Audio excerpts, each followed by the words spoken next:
නානාදි මුක්ති මේ අදිමුක්ති කියලා කියන්නේ අදහස යම් යම් සත්වයන්ගේ තියෙන අදහස තමයි මේ අදිමුක්ති කියලා කියන්නේ.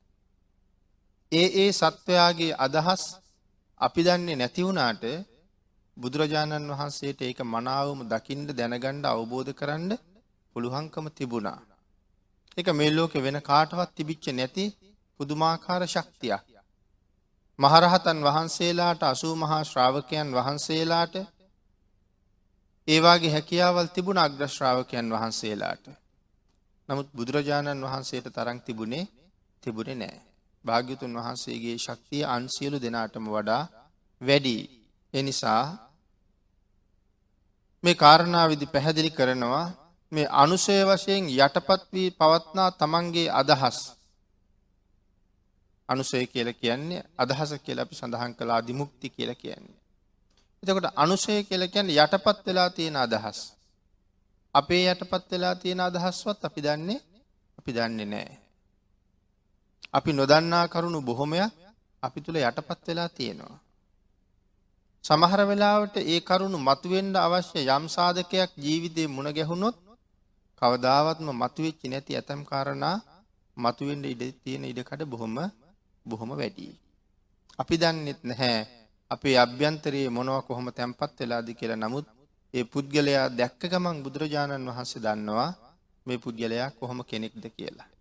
මේ ජීවිතේ විතරක් නෙමෙයි පෙර අනාගත ජීවිත කොච්චර තියෙන්න ඇද්ද?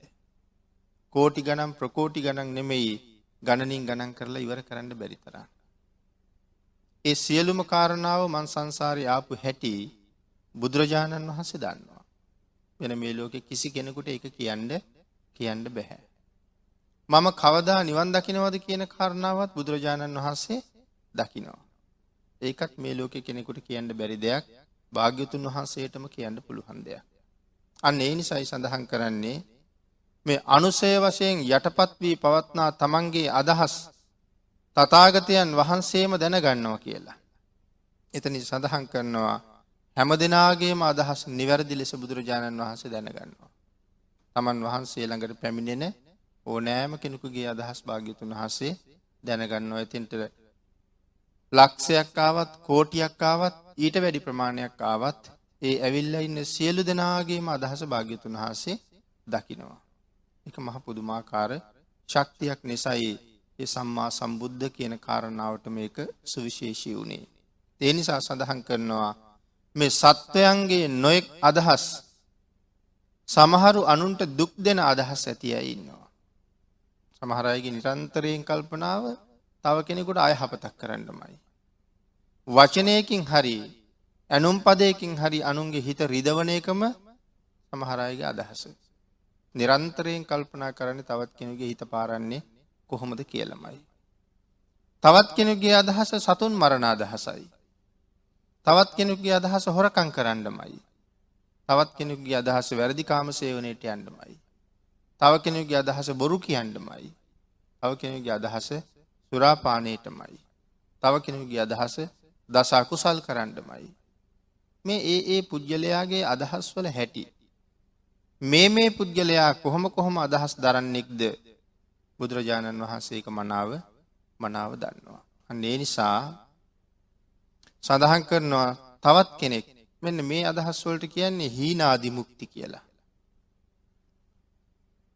පනීතාදි මුක්ති කියලාත් කාරණාවක් තියෙනවා. හීනාදි මුක්ති සහ පනීතාදි මුක්ති.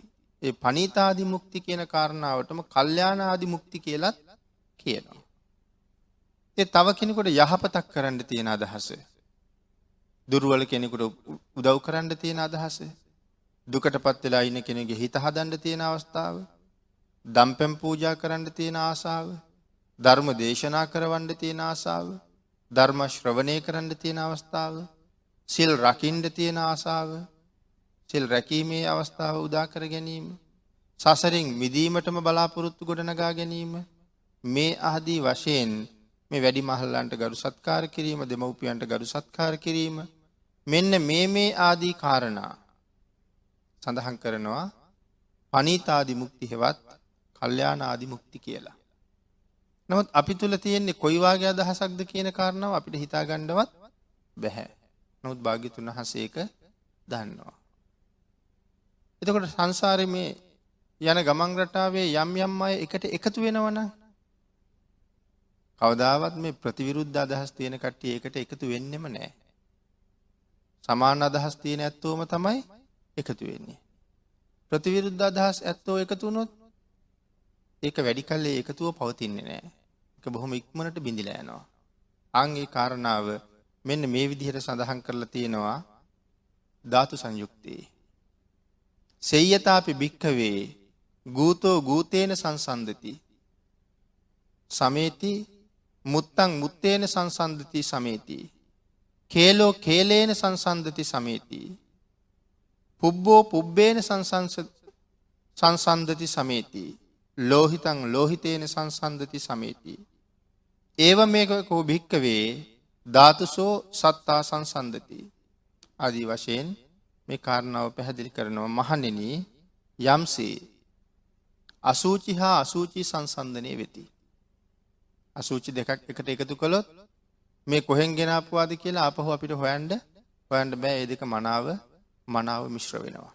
ඒ නිසා සඳහන් කරනවා දෙදෙනෙකුගේ මුත්‍රා එකට අරගෙන කලවම් කළොත් ආයේ මේ අහවලාගේ කියලා ඒ මුත්‍රා වෙන් කරන්න පුළුවන් කමක් නැති නිසා සඳහන් කළා මුත්තං මුත්තේන සංසන්දති සමීති. ඒ දෙක සංසන්දනය වෙනවා සම වෙනවා කියලා. ඊළඟට සඳහන් කරනවා දෙදෙනෙකුගේ කෙල අරගෙන එකට එකතු කළොත් ආයේ ඒක මේ අහවලාගේ කියලා වෙන් කරන්න බෑ. ඒ දෙක හොඳට සංසන්දනය වෙනවා. සරව වර්ග දෙකක් එකට අරන් එකතු කළොත් ඒකත් හොඳට මිශ්‍ර වෙනවා. ලේ වර්ග දෙකක් අරගෙන මිශ්‍ර කළොත් ඒකත් හොඳට ගැලපෙනවා. ලේයි වතුරයි එකතු කරන්න ගියොත් එතන වෙනසක් තියෙනවා. ලේයි කිරි එකතු කරන්න ගියොත් එතන වෙනසක් තියෙනවා. නමුත් ලේයි එකතු කරුවොත් ඒ දෙක ආයේ හොයන්න බැරි වෙන්නම මිශ්‍ර වෙනවා. කලින් සඳහන් කළපු කරුණුත් ඒ වගේ ප්‍රතිවිරුද්ධ දෙයක් එකතු කළොත් දෙක කොහොමත් වෙනස් බව හොයාගන්න පුළුවන් වෙනවා. ඒ නිසා සඳහන් කරනවා මහණෙනි, එමෙන්ම ධාතුන්ගේ හැටියටම සත්වයෝ සංසන්දනය වෙති. මෙන්න මේ වාගේ තමයි මේ නානා ධාතුන්ගේ හැටියටම ඒ සත්වයාද සංසන්දනය වෙනවා. සම ධාතු තියෙන අය සම විදිහට සංසන්දනය වෙනවා. හීනාදි මුක්තිකයන් හා හීනාදි මුක්තිකයෝම සංසන්දනය වෙති.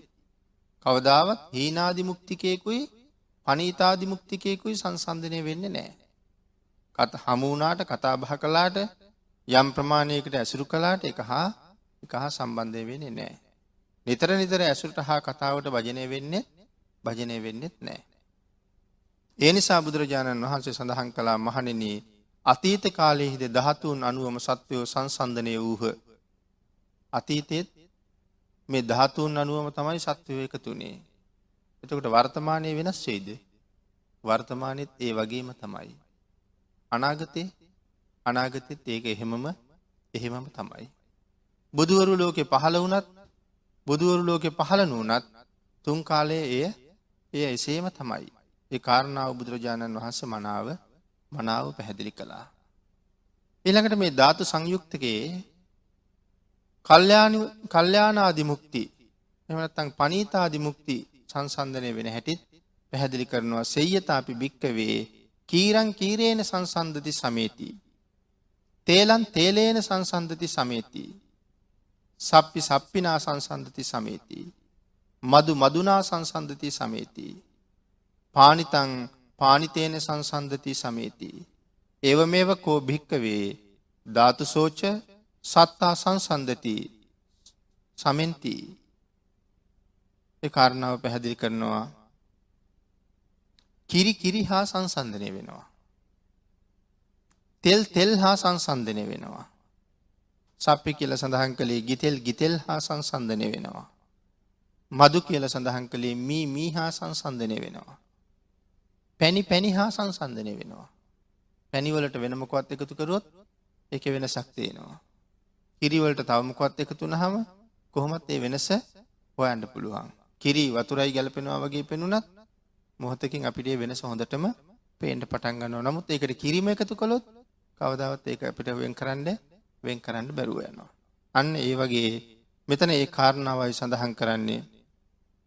මෙන්න මේ නානා ධාතුන්ගේ සංසන්දනය ගැළපෙන විදිහටමයි ලෝකේ හැම තැනම සම්පූර්ණ වෙන්නේ. කල්යාණාදි මුක්තිකයෝ කල්යාණාදි මුක්තිකයන් හා සංසන්දනය වන්නාහ සමවන්නාහ. අතීතයේහිද වර්තමානයේහිද අනාගතයේහිද ඒසේමයි.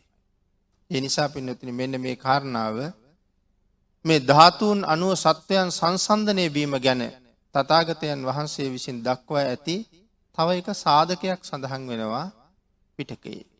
ඒ සාධකය තමයි අපේ බුදුරජාණන් වහන්සේ රජගහනුවර ගිජ්ජකූට පර්වතයේ වැඩ වාසය කරන කාලේ භාග්‍යවතුන් වහන්සේත් එක්ක විශාල භික්ෂූන් වහන්සේලා ප්‍රමාණයක් ගිජ්ජකුල පව් ආශ්‍රය කරගෙන ඒ දවස්වල වැඩ හිටියා. විවේක වේලාවක බුදුරජාණන් වහන්සේ සහ භික්ෂූන් වහන්සේලා විවේකීව ඉන්න වේලාවක ඇතැම් භික්ෂූන් වහන්සේලා සක්මන් කරන්න පටන් ගත්තා. ඒ කාරණාව පිටකයේ මෙන්න මෙහෙම සඳහන් කරලා තියෙනවා. සරියුත් මාහිමියන් වහන්සේ සමග භික්ෂූන් වහන්සේලා විශාල පිරිසක් සක්මන් කරන්න පටන් ගත්තා නුදුරු තැනක. මුගලන් මහරහතන් වහන්සේ එක්ක තව පිරිසක් සක්මන් කරන්න පටන් ගත්තා. මහා කාශ්‍යප මහරහතන් වහන්සේ එක්ක තව පිරිසක්ද අනුරුද්ධ මහරහතන් වහන්සේ එක්ක තව පිරිසක්ද පුන්න තෙරණුවෝ සමග තව පිරිසක්ද උපාලි තෙරණුවෝ සමග තවත් පිරිසක්ද ආනන්ද තෙරණුවෝ සහ දේවදත්ත තෙරුන් වහන්සේ සමග තවත් පිරිස් දෙකක්ද විවේක තැන්වල සක්මන් කරන්න පටන් ගත්තා. බුදුරජාණන් වහන්සේ මේ කාරණාව දිහා බලාගෙන හිටියා. අපි දැන් මේ නම සඳහන් කරපු ප්‍රධාන ස්වාමින් වහන්සේලා චරියුත් මහරහතන් වහන්සේ ඉස්සරලාම තනියම නැගිට්ටා. නැගිටලා උන්වහන්සේ තනියම සක්මන් කරන්න පටන් ගත්තා. උන්වහන්සේ සක්මන් කරන දිහා බලාගෙන හිටපු තවත් ස්වාමින් වහන්සේ නමක් නැගිටලා ගිහිල්ලා උන්වහන්සේ සමග සක්මන් කරන්න ගත්තා. උන්වහන්සේලා දෙනම සක්මන් කරනවා දැකපු තවත් ස්වාමින් වහන්සේ නම නැගිටලා ගිහිල්ලා උන්වහන්සේලා දෙනම සමග සක්මන් කළා. මෙහෙම විශාල භික්ෂූන් වහන්සේලා ප්‍රමාණයක් සරියුත් මහරහතන් වහන්සේත් එක්ව සක්මන ආරම්භ කළා. මුගලන් මහරහතන් වහන්සේ විවේක ගත්ත තැනින් නැගිටලා වෙනත් තැනකට ගිහිල්ලා සක්මන් කරන්න ගත්තා. එතකොට තවත් ස්වාමින් වහන්සේ නමක් නැගිටලා සරියුත් මහරහතන් වහන්සේ ගාවට ගියේ නෑ. උන්වහන්සේ ගියා මුගලන් මහරහතන් වහන්සේ ගාවට. ඒ වාගේ සෑහෙන පිරිසක් මුගලන් මහරහතන් වහන්සේ ගාවත් එකතු වුණා. මහා කාශ්‍යප මහරහතන් වහන්සේ මේ දෙදෙනා වහන්සේ ළඟටම නොයා උන්වහන්සේ වෙනම පැත්තක සක්මන් කරන්න ගත්තා. ඒක බලාගෙන හිටපු ස්වාමින් වහන්සේලා කණ්ඩායමක් ගිහිල්ලා මහා කාශ්‍යප මහරහතන් වහන්සේත් එක්ක එකතු වුණා. මෙහෙම ස්වාමින් වහන්සේලා වෙන වෙනම එකතු වෙලා සක්මන් කළා.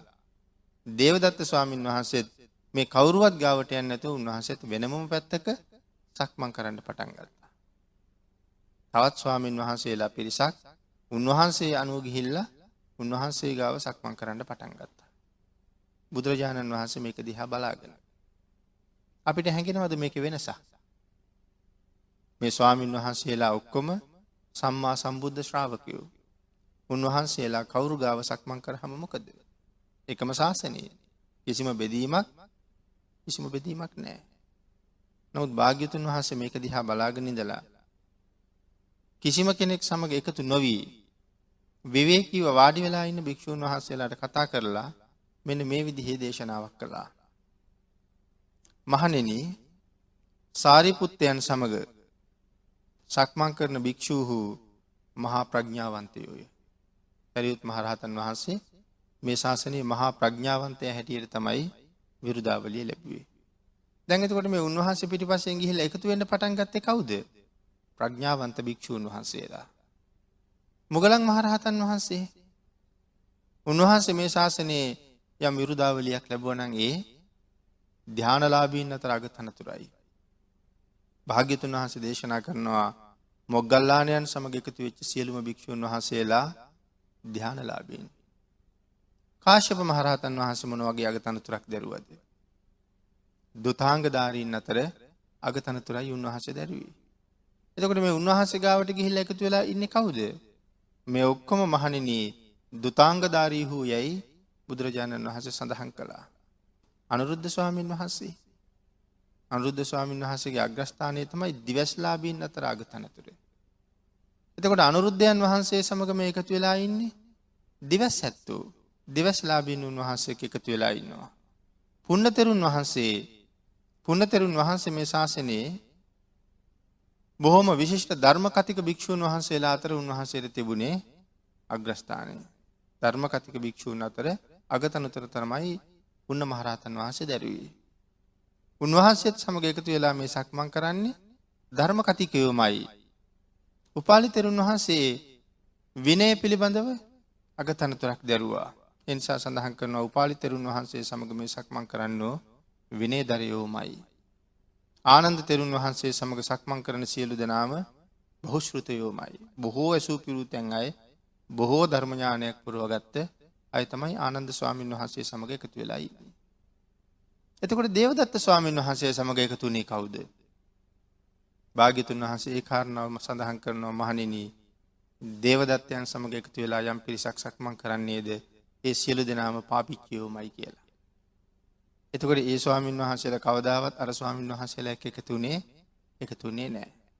එහෙනම් මේ කාරණාව මේ නානාදි මුක්ති ගැළපෙන කාරණාවත් එක්ක ඒ පුද්ගලයා සංසන්දනය වෙනවා කියන කාරණාවට අපිට හොඳ උදාහරණයක්. හැම තැනම බැලුවොත් ලෝකේ ගිහි පැවිදි හැම තැනම මේකමයි තියෙන්නේ. දෙවියන් අතරත් එහෙමයි. මිනිසුන් අතරත් එහෙමයි. සත්තු සිව්පාව අතරත් එහෙමයි. ඒක මිනිසුන්ට විතරක් සීමා වෙච්ච කාරණාවක් නෙමෙයි. ඒ නිසා විභංග අටුවාවේ මේක පැහැදිලි කරන්න තවත් එක කතාවක් සඳහන් කරනවා. මේ ත්‍රිපිටක චූලාභය කියන මහතෙරුන් වහන්සේ විශාල භික්ෂූන් වහන්සේලා පිරිසක් සමග වනාන්තරයේ මැද්දෙන් චෛත්‍ය වන්දනාවට වඩිනවා. මිනිස්සු පිරිසක් උන්වහන්සේලා වඩිනවා දැක්කා. ඒ මිනිස්සු උන්වහන්සේලාට ආරාධනා කළා ගමට වඩින්න කියලා. ගිලම්පසක් වළඳලා එහෙම නැත්නම් දානි ටිකක් වළඳලා වන්දනාවේ වඩින්න ගමට වඩින්න ස්වාමීනි. චූලාභය තෙරුන් වහන්සේ තමන් වහන්සේගේ ශිෂ්‍ය පිරිසත් එක්ක ගමට වැඩියා. හැබැයි තෙරුන් වහන්සේ දන්නවා මගේ ශිෂ්‍ය පිරිස ඉන්නවා නොසරුප් අදහස් තියෙන නොසරුප් හැසිරීම් තියෙන අන් අයගේ අනට කීකරු නැති භික්ෂුවක් මේ භික්ෂු පිරිසේ ඉන්න බව උන්වහන්සේ දන්නවා. දැන් මේ ස්වාමීන් වහන්සේලාට ගමට ආරාධනා කරලා මිනිස්සු ගමේ විහාරස්ථානයේ වැඩ ඉන්න ස්වාමීන් වහන්සේලාටත් මෙතෙන්ට ආරාධනා කළා. උන්වහන්සේලාත් වැඩියා. දෙගොල්ලම එකට ගමේදී සංසන්දනය වුණා එකතු වුණා. ගමේ විහාරස්ථානෙත් හිටිය අර වගේම නොසරුප් හැසිරීම් තියෙන භික්ෂුන් වහන්සේ නමක්. ඒක ගමේ විහාරස්ථානයෙන් වැඩි ස්වාමීන් වහන්සේලාත් දන්නවා. වැඩි වෙලාවක් ගත වුණේ නැහැ. අර කණ්ඩායම් දෙකේම හිටපු නොසරුප් භික්ෂුන් වහන්සේලා දෙන්න කවදාවත් දැකලා මුණ ගැහිලා නැහැ. නමුත් උන්වහන්සේලා දෙන්න එකතු වෙලා මේ වසර ගණනාවක් එකට ඇසුරු කරන දෙන්නෙක් වගේ බොහෝම හොඳට සතුටු සාමීචී කතාවට වැටුණා. ඒ කාරණාවනුත් පැහැදිලි කරනවා මේ ගැළපෙන ධාතු හම්බෙච්ච තැන මුණ ගැහෙන හැටි. මේ කාරණාව දකින්න පුළුවන් පුදුම හැකියාවක් භාග්‍යතුන් වහන්සේ සතුවමයි තිබුණේ. අපිට එහෙම දැක ගන්න පුළුවන් කමක් අපේ ජීවිතේ නැහැ. එහෙම දන්නවනම් ලෝකෙ මේ තරම් අවුල් වියවුල් වෙන හේකුත් නැහැ. ගැළපෙන්නෝම තමයි එකතු වෙන්නේ. නොගැලපෙන්නෝ එකතු වෙන්න උත්සාහ කළොත් ඒක ඊටාම කෙටි කාලයකින් බිඳලා විනාශ වෙලා යන ස්වභාවයෙන්ම යුක්තයි. අපි අනික් ගිහි සමාජයේ දිහා බැලුවත් කොයි පැත්ත බැලුවත් මේක අපිට හොඳට පේනවා. අපි උදාහරණයක් හැටියට මෙහෙම කල්පනා කළොත් අපි විනෝද ගමනක් යනවා එහෙම නැත්නම් වන්දනා ගමනක් යනවා. අපි ඇතැම් කාලවල එහෙම යනවනේ. සමහර වෙලාවට ওই වැඩිහිටි නිවාසවල වැඩිහිටි සංවිධානවල එහෙම සංවිධාන වලින් මේ වන්දනා ගමන් චාරිකා යනකොට සමහරලාට ලංකාවෙම එක දවසක තමයි යන්නේ. එතකොට සමහරලාට එක නවාතැන් පොලකට එක විශ්‍රාම ශාලාවකට නන්දෙසින් එන කට්ටිය එකතු වෙනවා.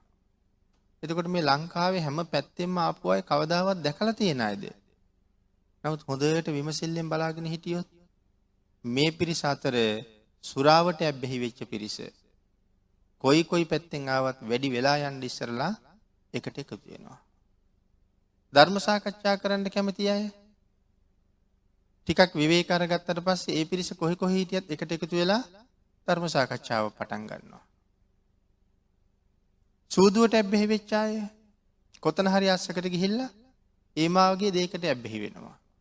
ඒ කියන්නේ හඳුනා ගැනීම අමුතුවෙන් අවශ්‍ය නැහැ. ඒගොල්ලෝ දැක්ක ගමන් ඊටාම පහසුවෙන් එකතු වෙන්න පටන් ගන්නවා. ඒ කාරණත් අපේ ජීවිතවල ඕන තරම් අත්දැකීම් තියෙනවා. එහෙනම් මේ නානා ධාතු එකට සම්බන්ධ වීම පිළිබඳව තොරතුරු භාග්‍යතුන් වහන්සේට තරම් වෙන මේ ලෝකෙ කිසිම කෙනෙකුට තේරුම් ගන්න පුළුවන් කමක් නැති නිසා පස්වෙනි තථාගත බලයේ ඒ කාරණාව පැහැදිලි කරනවා. මේ නානා ධාතුන්ගේ එකතු වීම නානාදි මුක්තිකත්වය දක්නා නුවණක් භාග්‍යතුන් වහන්සේට තිබුණා. ඒක අනික් ස්වාමින් වහන්සේලාටත් රහතන් වහන්සේලාටත් තිබුණා. ඒ වුණාට භාග්‍යතුන් වහන්සේගේ තරම් යථා භූතය හරියටම සම්පූර්ණව කාටවත් දැනගන්න බෑ. අපි පස්වෙනි තථාගත බලය පිළිබඳව කරුණු සාකච්ඡා කිරීම එතකින් සීමා කරලා හයවෙනි තථාගත බලය මොකක්ද කියන කාරණාව තව ටිකක් සාකච්ඡා කරමු. මෙතන සඳහන් කරනවා සත්වයන්ගේ ශ්‍රද්ධාදී ඉන්ද්‍රියන් දියුණු නූණු බව දක්නා නුවණ. සත්වයා සතු ශ්‍රද්ධා ඉන්ද්‍රිය දියුණු වෙලා ඇති බවත් දියුණු වෙලා නැති බවත් දැකගන්න භාග්‍යතුන් වහන්සේට තිබුණ හැකියාව. ඒ හැකියාව තමයි මේ 6 වෙනි කරුණ. පුනච්ච පරං සාරිපුත්ත තථාගතෝ පරසත්තානං පරපුග්ගලානං ඉන්ද්‍රිය පරෝපරියත්තං යථා භූතං පජානාති. මෙයින් දැක්වෙන්නේ අන්‍ය සත්වයන්ගේ අන්‍ය පුද්ගලයන්ගේ ශ්‍රද්ධාදී ඉන්ද්‍රියන් මෝරා ඇති බව හා නැති බව දැනගන්නා ඉන්ද්‍රිය පරෝපරියත්ත ඥානය තවත් එක තථාගත බලයක් බවයි. ඒක සඳහන් කරනවා ඉන්ද්‍රියන් මෝරා ඇති බව හෝ නැති බව හෝ ඒ සත්වයෝ නොදැනිති. තථාගතයන් වහන්සේ තමන් වහන්සේ වෙත පැමිණෙන සත්වයන්ගේ ඉන්ද්‍රියන් ඒ තත්ත්වයේ සලකා බලාම ඔවුන්ට ධම් දේශනා කරති. ඒක තමයි බුදුරජාණන් වහන්සේගේ ධර්ම දේශනාවෙත් අපේ ධර්ම දේශනාවෙත් තියෙන වෙනස. අන් අයගේ දේශනාවෙත් භාග්‍යතුන් වහන්සේගේ දේශනාවෙත් තියෙන වෙනස ඒකයි. බුදුරජාණන් වහන්සේ මහා කල්ප අසංඛ්‍ය 20යි ලක්ෂ 1ක් සම්මා සම්බුද්ධත්වයේ වෙනුවෙන් මේ සංසාරේ අප්‍රමාණ කැපකිරීම කෙරුවේ මොනව කරන්නද? මහා කල්ප අසංඛ්‍ය 20යි ලක්ෂ 1ක් පාරමිතා පිරුවෙත් බණ කියන්නේ. සියල්ල අවබෝධ කරලා බණ කියන්නේ. මහා කල්ප ලක්ෂ ගණන් පෙරම් පුරලා බණ කියපු අයත් හිටියා.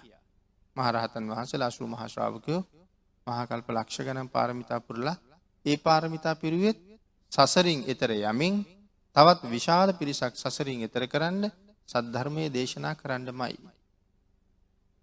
මම දේශනා කරන්නෙත් තවත් ස්වාමින් වහන්සේ නමක් දේශනා කරන්නෙත් ධර්මයමයි. එතකොට වෙනස භාග්‍යතුන් වහන්සේ මහා කල්ප අසංඛ්‍ය 20යි ලක්ෂ 1ක් පෙරම් පුරලා බණ කියනවා. 80 මහා ශ්‍රාවකයන් වහන්සේලා මහා කල්ප ලක්ෂයක් පෙරම් පුරලා බණ කියනවා. අග්‍ර ශ්‍රාවකයන් වහන්සේලා දෙනම මහා කල්ප අසංඛ්‍යයකුත් ලක්ෂයක් පෙරම් පුරලා ලෝකෙට ධර්මයමයි දේශනා කළේ. පිළිවෙලින් අනික් ස්වාමින් වහන්සේලා ධර්මයමයි දේශනා කළේ. එතකොට මොකද තියෙන වෙනස? භාග්‍යතුන් වහන්සේගේ එක දේශනාවක් ඉවර වෙනකොට ලක්ෂ ගණන් මාර්ගඵල ලැබුවා. ධර්ම අවබෝධය ලැබුවා. ඇයි මෙතෙන්ට ඇවිල්ලා බණ අහන්න ඉන්න පිරිස සියලු දෙනාගේම හිත භාග්‍යතුන් වහන්සේ දන්නවා. මේ පුද්ගලයාගේ ශ්‍රද්ධාව කොච්චරද වැඩිලා තියෙන්නේ? මේ පුද්ගලයාගේ ප්‍රමාණයට කොහොමද ධර්මයේ දේශනා කරන්න ඕනේ කියන කාරණාව භාග්‍යතුන් වහන්සේ මනාවම දැනගෙන හිඳලා ඒ පුද්ගලයාට ගැළපෙන ප්‍රමාණයට ඒ ආකාරයෙන් බුදුරජාණන් වහන්සේ ධර්මයේ දේශනා කරපු නිසා ඒ පුද්ගලයාට ඒක මනාවම අවබෝධ වුණා. ගෝචර වුණා, ගැළපුණා. භාග්‍යතුන් වහන්සේ දේශනාවක් කරනකොට එතන කෝටියක් ඉන්නවා නම් බණ අහන්න. ඒ කෝටියටම හිතෙන්නේ භාග්‍යතුන් වහන්සේ අද දේශනාව කරන්න වෙන කාටවත් නෙමෙයි මටමයි කියලා. මම උපමාවට අරගෙන අන් සියලු දෙනාට බණ කියනවා කියලා හිතෙන්නේ. කෝටියටම හිතෙන්නේ එහෙමයි. මම දිහාම බලාගෙන ඉන්නවා කියලා හිතෙන්නේ. සියලු දෙනාම භාග්‍යතුන් වහන්සේ දිහා බලාගෙන ඉන්නේ. නමුත් ඒ පුජ්‍යලයට හිතෙන්නේ අද නම් මම දිහාම බලාගෙනයි බණ කියන්නේ. මටමයි මේ කියන්නේ. ඒ නිසා බුදුරජාණන් වහන්සේ කොයි වගේ කියනවද? හරියට මුදුන් වෙච්ච සඳක් වගේ. හඳ මුදුන් වෙච්චාම මේ සක්වලේ කොයි දිහා ඉඳලා බැලුවත් අපිට පේන්නේ හඳ අපි පැත්තට හැරිලා තියෙනවා වගේ. කෝටියක් එක එක වාහනයක වාහන කෝටියක නැගලා ගමනක් ගියොත් පැත්තවල් කෝටියකට හැමෝටම පේන්නේ හඳ අපිත් එක්ක යනවා වගේ. ඉතින් මේ හැමෝම දකින්නේ හඳ අපිත් එක්ක යනවා කියලා. ආන් ඒ වගේ තමයි භාග්‍යතුන් වහන්සේගේ ධර්ම දේශනාව මටමමයි මේ දේශනාව කරන්න කියලා තමයි හැඟෙන්නේ. ඒ පුජ්‍යලයාගේ ශ්‍රද්ධාව වැඩිලා දියුණු වෙලා තියෙන ප්‍රමාණය දැනගෙන ඔහුට ගැලපෙන්නයි ධර්මයේ දේශනා කරන්නේ. ඒ දේශනාව අවසානයේ හරියටම Tamanට ගැලපෙන්න දේශනාව වෙච්ච නිසා විශාල වශයෙන් මාර්ගඵල අවබෝධ කළා. එහෙම දැනගැනීමේ හැකියාවක් අපි කාටවත් නැති නිසා කෙනෙකුට මේ ධර්ම දේශනාව රසවත්. කෙනෙක් මේ ධර්ම දේශනාවට කැමති. තව කෙනෙක් මේ දේශනාවට අකමැති. තව කෙනෙක් දේශනාවක් ළඟ නතර වෙලා ඉන්නේ නැගිටින්න බැරි හින්දා. තව කෙනෙක් ඉන්නේ මෙතන ඉන්න ඕනෑම හින්දා. තව කෙනෙක් ඉන්නේ යුතුයකම ගරු කරන්න ඕන නිසා භාග්‍යතුන් වහන්සේ ගාව ධර්ම ශ්‍රවණය කළේ එහෙම නෙමෙයි. ඇයි එහෙම තව කෙනෙක් අපහසුයෙන් ඉන්නේ? ඇයි තව කෙනෙක් අකමැත්තෙන් ඉන්නේ? ඇයි තව කෙනෙක් කැමැත්තෙන් ඉන්නේ? ඒ පුජ්‍යලයාගේ ශ්‍රද්ධා ඉන්ද්‍රියන් දියුණු වෙලා තියෙන ප්‍රමාණය අපි දන්නේ නැහැ. නමුත් දේශනාව කරගෙන යනකොට ඊට ගැළපෙන පුජ්‍යලයා ඒකට කැමතියි. දියුණු නොවිච්ච පුජ්‍යලයාට ඒක ගෝචර නොවන නිසා එහෙම නැත්නම් ගොඩාක් ඉහළට ගියපු කෙනාටත් ගෝචර නොවන ධමයක් දේශනා වුණොත් ඒ පිළිබඳව ලොකු කැමැත්තක් උපදින එකක් නැහැ. අන් ඒ වෙනස මේ දේශනාවල් වල පේන්න තියෙනවා. භාග්‍යතුන් වහන්සේ සතු සුවිශේෂී හැකියාවන්ගෙන් එකක් මේක. ඊළඟට සඳහන් කරනවා පින්වතුනි ඉද තථාගතෝ සත්තානං ආසයං පජානාති අනුසයං පජානාති චරිතං පජානාති අදිමුක්තිං පජානාති අපරජක්කේ මහරජක්කේ තික්කින්ද්‍රියේ මුදින්ද්‍රියේ ස්වාකාරේ ද්වාකාරේ සුවිඤ්ඤාපේ දුවිඤ්ඤාපේ බබ්බා බබ්බේ සත්‍යේ පජානාති තථාගත තෙමේ සත්වයන්ගේ ආසය දනිති අනුසය දනිති චරිත දනිති අදිමුක්ති දනිති නුවණසෙහි මද බව දනිති රාගාදී රජස් ඇත්තා වූද නුවණසෙහි බොහෝ රාගාදී රජස් ඇත්තා වූද තියුණු ශ්‍රද්ධාදී ඉන්ද්‍රියන් ඇත්තා වූද නොතියුණු ඉන්ද්‍රියන් ඇත්තා වූද නොතියුණු ශ්‍රද්ධාදී ඉන්ද්‍රියන් ඇත්තා වූද යහපත් ආශය ඇත්තා වූද මේ ආදී වශයෙන් ඒ පුජ්‍යලයාගේ සැබෑම ස්වභාවය දැනයි ධර්ම දේශනා කරන්නේ. එතකොට ආශය සහ අනුසය කියලා අපි වචනයක් සඳහන් කළා. මොකද්ද මේ ආශය කියලා කියන්නේ? පින්නතුනේ ආශය කියන වචනේ තේරුම වාසය කරන ස්ථානය කියන අදහස. එතකොට වාසය කරන ස්ථානයේ ඒ කාරණාව මෙහෙම පැහැදිලි කර හැකියි. කෙනෙක් යම් කාරණාවක එළඹුණාට පස්සේ ඒ කාරණාව තුලම තමන් ජීවත් වෙනවා මිස තවත් කෙනෙක් කොයි ආකාරයෙන් කොහොම කීවත් ඒක පිළිගන්න කැමති නෑ. එහෙමයි සමාජයෙන් ඕන තරම් හම්බ වෙනවා. මොන තරම් ධර්ම කාරණාවෙන් පැහැදිලි කරලා දුන්නත් මොන තරම් උගත්කමින් නුවණින් කරුණු කාරණා ගැන හැර දක්වමින් පැහැදිලි කරලා දුන්නත් මගේ මතය හරි මිසක් අනුන්ගේ මතය පිළිගන්නෙම නෑ. එහෙමනම් ආන් ඒ කාරණාවට එල්බගෙන ජීවත් වෙන එකට කියනවා ආසය. ඒ කරුණ මත තමන් වාසය කරනවා. ඒක හරි වෙන්නත් පුළුවන් වැරදි වෙන්නත් පුළුවන්. නමුත් ඒ කරුණ මත වාසය කරනවා ඒකට කියනවා ආසය. වාසය කරනවා කියන අදහස එහෙමයි සඳහන් කරන්නේ. ඊළඟට සඳහන් කරනවා ලෝකයේ ඇතමෙක් ආත්මය නිට්ටයයි කියලා කල්පනා කරනවා. ඒගොල්ලන්ට කවදාවත් නෑ ඒක නිත්‍ය නෑ කියලා ඔප්පු කරන්න පුළුවන්ද? එහෙම ඔප්පු කරන්න බැරි වුණා. නැත්නම් ෂට් ශාස්ත්‍රවරු වගේ අය හිටියා. කවදාවත් ඒට ඒ දේවල් පැහැදිලි කරන්න බැරි වුණා. ඒ කාලේ භාග්‍යතුන් වහන්සේ හිටියේ නැද්ද? හිටියා. නමුත් ඒ පිළිබඳව භාග්‍යතුන් වහන්සේ එහෙම ගමන් කළේ නෑ. තවත් සමහර කෙනෙක් ආත්මයේ ශරීරයේ සමගම නැසෙන්නේ යයි කල්පනා කළා. තවත් කෙනෙක් ආත්මය කියන්නේ අනිත්‍ය දෙයක් කියලා කල්පනා කළා. තවත් කෙනෙක් ආත්මය කියන්නේ පර්යන්තයක් නැති විශාල දෙයක්, සීමාවක් නැති දෙයක් කියලා කල්පනා කළා. ඒ අදහස් කවදාවත් ඔවුන්ගේ වෙනස් කරන්න බැරි වුණා. ඔවුන් ඒ මතම පිහිටලා කටයුතු කළා. එතකොට මේ බුදුරජාණන් වහන්සේ ශ්‍රද්ධාදී ඉන්ද්‍රියන් දියුණු වෙලා ඇති නැතිභාවය අවබෝධ කරපු හැටි මේ කරුණ ගැන හිතන්නකෝ. අපේ බුදුරජාණන් වහන්සේ පළවෙනි වතාවට මේ ශාසනයේ භික්ෂූන් වහන්සේලා 69ක් ධර්ම ප්‍රචාරය සඳහා පිටත් කෙරුවා. පළවෙනිම ධර්ම දූත කණ්ඩායම.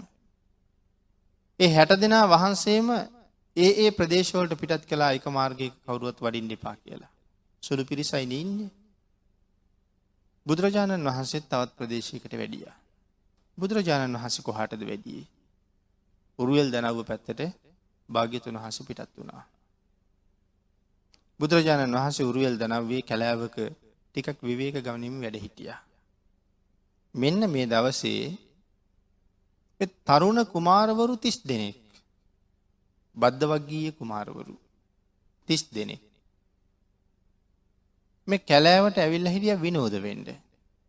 තනියම නෙමෙයි, කාන්තාවුනුත් අඬ ගහගෙන තමයි ඇවිල්ලා හිටියේ. මේ 30 දෙනාගෙන් එක්කෙනෙකුට කාන්තාවක් හිටියේ නෑ. ඒ නිසා මේගොල්ලෝ මුදලට කාන්තාවක් අරගත්ත වෛශ්‍යා ස්ත්‍රියක්. එතකොට 30 දෙනාම කාන්තාවෝ 30 දෙනෙකුත් ඇවිල්ලා මේ වනාන්තරය ඇතුලේ මේගොල්ලෝ විනෝද වෙනවා. එතකොට එහෙමනම් මේ අය සල්ලාල පිරිසක්. තරුණ ජීවිතය ගත කරන සල්ලාල පිරිසක්.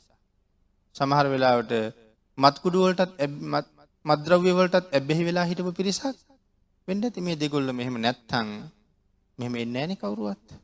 එතකොට එහෙම පිරිසක්.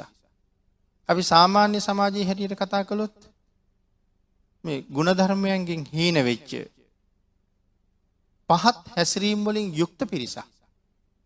එහෙම නැත්තම් මේ පිරිස කාන්තාවොත් අඬ ගහගෙන මේ අවිවාහක පිරිසක් විය හැකි. තරුණ වයසේ, ලාබාල තරුණ වයසේ මෙහෙම වනාන්තරගත වෙන්නේ නැහැ.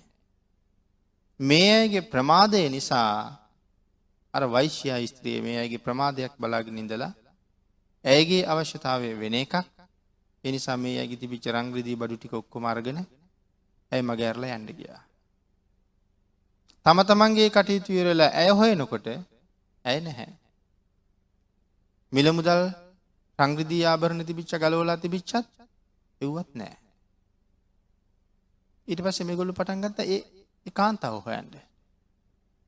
කාන්තාව හොයාගෙන යනකොට තමයි වනාන්තරයේ වැඩ ඉන්න බුදුරජාණන් වහන්සේ හම්බුනේ.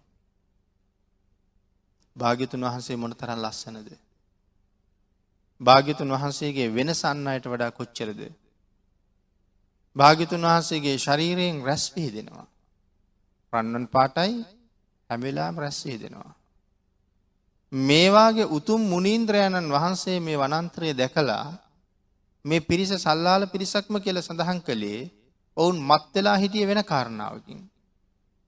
උන්වහන්සේ ළඟට ගිහිල්ලා වැඳලා කතා බහ කරලා මේ කාරණාව භාග්‍යතුන් වහන්සේගෙන් ඔබ වහන්සේ කවුද කින්ද මන්ද කියන තොරතුරු හෙව්වා නෙමෙයි.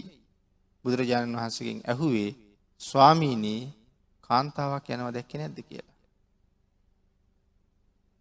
බුදුරජාණන් වහන්සේ ඒ තරුණ පිරිසගෙන් ඇහුවේ කුමාරවරුනි නැත්තම් පුතණුවනි කාන්තාවක් ගැන හොයනවට වඩා තමන් ගැන හොයන එක වටින්නේ නැද්ද?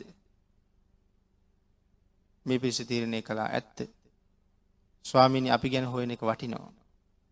නමුත් මේ කාන්තාව අපි ළඟට ආවේ මෙහෙමයි. අපි මේ වනාන්තරයට ආව විනෝද වෙන්න. අපේ එක මිත්‍රයෙකුට තරුණියක් හිටියේ නෑ. ඒ නිසා අපි මුදලට කාන්තාවක් ගත්තා. අපේ ප්‍රමාද දෝෂය දැකලා ඒ කාන්තාව මේ සල්ලි මිල මුදල් රන් රිදී සියලුම දේවල් ඔතාගෙන පැනලා ගිහිල්ලා මිත්‍රයාට අනුග්‍රහයක් පිණිස අපි ඇය සොයාගෙන යනවා. නමුත් කාන්තාවක් සොයනවට වඩා තමන් ගැන හොයන එක වටිනවා කියලා මේ පිරිස සඳහන් කළා. හැබැයි සල්ලාල පිරිසක් හැටියට වනාන්තරගත වෙලා හිටියත් ඒ උත්තරෙන් පේනවා මේ අය ප්‍රඥාවන්ත පිරිසක්. බුදුරජාණන් වහන්සේ සඳහන් කළා දරුවනි කාන්තාවක් හොයනවට වඩා තමන් ගැන හොයන එක වටිනවා කියලා දන්නවනම් ඔතන වාඩි වෙන්න කියලා. ඒගොල්ලෝ අය වෙන කිසිම කාරණාවකට ගියේ නැහැ එතන වාඩි වුණා. බුදුරජාණන් වහන්සේ මේ 30 දෙනාටම ධර්ම දේශනා කළා. දේශනාව අවසානයේ 30 දෙනාම ධර්මාවබෝධය ලැබලා මාර්ගඵල ලබන තැනට එනකන් ආවා. එතකොට මෙහෙම පිරිසක් අපිට හම්බුණා නම් අපි කියමු බීමත් පිරිසක් හම්බුණා. එහෙම නැත්නම් අර වගේ සල්ලාල පිරිසක්. සූදුවට එබ්බෙහි වෙච්ච පිරිසක්. නැත්නම් එහෙම පිරිසක් ඇවිල්ලා අපිට ධර්ම දේශනාවකට ආරාධනා කරයි. අපි දන්නවා ඒගොල්ලන්ගේ චරිතය මේ ආරාධනාව කරන වෙලාවේ කට්ටිය මත් වෙලා නොහිටියට සල්ලාලකමේ ගිහින් නැති වුණාට අපි ඒගොල්ලන්ගේ පෙර ජීවිත නැත්නම් කලින් ජීවත් වෙච්ච හැටි ගමේ ඉන්න හැටි දැනගත්තාම සමහරලාට අපිට හිතෙන්නේ ඒගොල්ලන්ට මොන බනද කියලා. ගමේ අනික් අයත් කියයි ওই මිනිසු කරන පින්කම් කියලා. ඒ අපි දන්නේ ඒගොල්ලන්ගේ අභ්‍යන්තරය කොහොමද කියලා. නමුත් භාග්‍යතුන් වහන්සේ ඒක හරියටම දන්නවා අද මෙහෙම හිටියට මේගොල්ලෝ කොතෙන්ට යන්න පුළුවන් පිරිසක්ද. ශ්‍රද්ධාව අද තාම මතුවෙලා නැති වුණාට මතුවෙන්න පටන් ගත්තොත් මේගොල්ලන්ගේ ශ්‍රද්ධාවේ සීමාව වර්තමානයේ අපි ඊටාම ශ්‍රද්ධාවන්තයි කියන අයට වඩා ඊටාම ඉහළට යන්න පුළුවන් අය කියලා. ඒක උදාහරණයක් මෙහෙම සඳහන් කළොත් අඟුලිමාල කියලා කියන්නේ මහා මිනිමරුවෙක්. එදත් ධර්මශාලාවට එකතු වෙච්ච අය ධර්ම සාකච්ඡා කර කර හිටපු අය අඟුලිමාලයන්ට බනින්න ඇදී මිනිමරුවා කියලා. ඒ මිනිමරුවා පල් හොරා ගම් වලට පැනලා ගම් විනාශ කරනවා, නියංගම් විනාශ කරනවා, රටවල් විනාශ කරනවා, මිනිස්සුන්ගේ ජීවිත විනාශ කරනවා කියලා එදත් බනින්න ඇදී. එහෙම බැන හිටපු මිනිස්සු තාමත් බන මඩුවේ බනිනවා. නමුත් අර මහා මිනිමරුවා අර හොරා රහතන් වහන්සේ නමක් හැටියට අර බන මඩුවට එනකොටත් අර බැනපු මිනිස්සු ඒ බන මඩුවේ තාමත් බයිනවා. නමුත් මිනිමරුවට මොකද වෙලා තියෙන්නේ? උන්වහන්සේ සසරින් එතරටම ගිහිල්ලා. එහෙනම් භාග්‍යතුන් වහන්සේ දැනගෙන හිටියා ඒ බණින මිනිස්සුන්ට වඩා ලොකු ගමනක් යන්න උන්වහන්සේට පුළුවන්කම තිබුණ නිසා භාග්‍යතුන් වහන්සේ හොරාව හොයාගෙන වැඩියා. එහෙනම් ඒ තමයි භාග්‍යතුන් වහන්සේගේ හැකියාව.